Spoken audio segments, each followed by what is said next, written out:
I can't breathe. The same three last words spoken by documented unjust killings of 3 African American by men in uniforms. Rest in peace, Eric Garner, Freddie Gray, and George Floyd.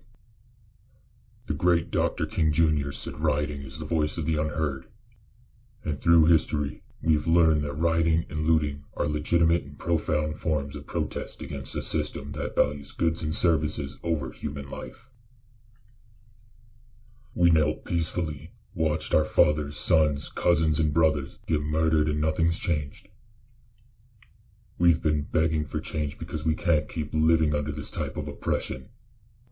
The treatment of the riots completely neglects the reason of why they're happening. We can watch a lynching in broad daylight, and the majority of our concern is with how people react to a filmed murder, instead of fixing the cause. If looting and rioting is what finally helps us move to a safer country where we don't have to worry about the murder of our loved ones, then it's a small price to pay. The true nature of American policing has been revealed for the world to see. We have never seen such brutality on a massive scale.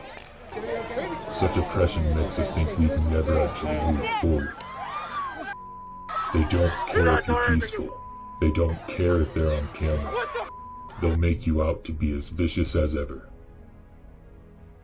For all you arguing peaceful protests, dive deeper into the civil rights movement. Get educated. Not just what you learned about in school from a backdated textbook written with cathartic or biased opinion. Those peaceful protests in history always ended in violence. And in case you didn't know, it wasn't started on the civilian end. The sit-ins, the Birmingham Crusades, all ended with thousands of arrests and deaths. The world as we know it is but a chess game, and we are underestimated as pawns. Do not play into their checkmate. A race war has been on the agenda of this divide strategy from the beginning. Our eyes have been opened, revealing the motive of our true enemy. The strategy is to divide us, create a global pandemic separating everyone from spending time together, and put us in enclosed spaces surrounded by dopamine-inducing algorithmic technology that will show different side to every story depending on who's seeing the screen, fueling anger, hate, and distrust in everyone around you. Next is the mobilization of heavily armed military to enforce protests and curfews. Martial law is one of their goals that can only happen if they gain the desired control.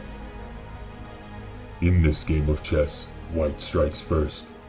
We have footage of supremacists inside the police force breaking windows and burning churches, leaving bricks in designated looting areas, antagonizing the Black Lives Matter movement to create more violence. Their next move is to instigate the destruction into white neighborhoods, which will no doubt lead to many deaths. Regardless of color, breaking into someone's home is an act of war, pitted against each other and their families. Do not fall into their plan. The people should not be afraid of their governments. Governments should be afraid of their people. Stay calm and read your surroundings. Our enemy is the top 1% playing with our lives. The white supremacists hiding in positions of power, the pedophiliac leaders of our nation, and the false idols being paid for their voice. We are the new generation, and we are not falling for these lies any longer.